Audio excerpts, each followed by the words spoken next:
Hi, Ümit here for Mobile Geeks. Today is the launch day of the Google Pixel 3 and Pixel 3 XL, and yes, all the rumors are true, but the focus this time was almost software only. Relevant for this device are mostly the camera features with the Google Visual Core. More on that I will tell you in this video.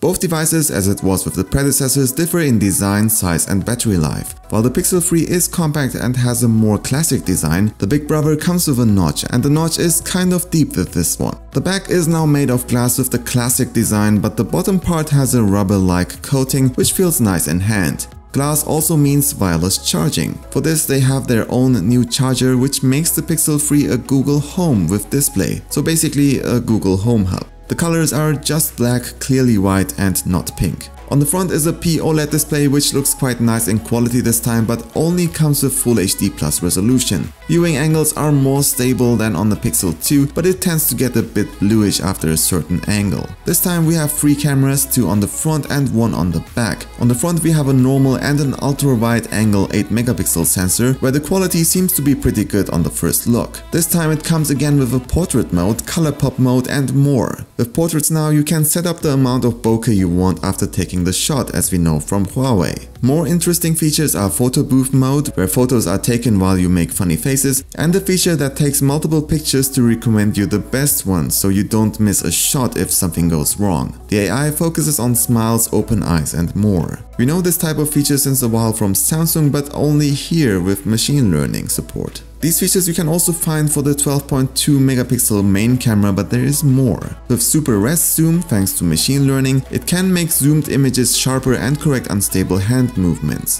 How far you can zoom I can't really tell, but the images look good.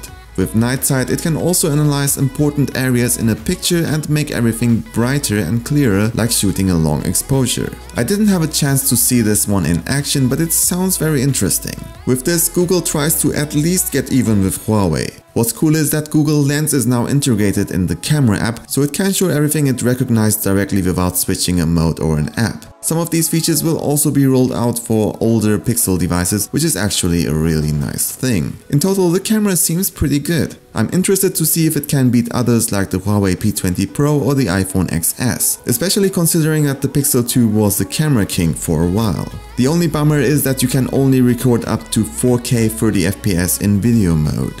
The OS is of course stock Android 9 Pie, and everything runs nice and smooth as it should be. The Pixel 3 and Pixel 3 XL can already be pre-ordered and will be available on November 1st. We are waiting for a sample so we can take a closer look at it. Until then, if you like this video, feel free to give us a like, otherwise the dislike button is right next to it. Don't forget to subscribe so you don't miss any Pixel 3 content. Thank you very much for watching. My name is Ümit for Mobile Geeks.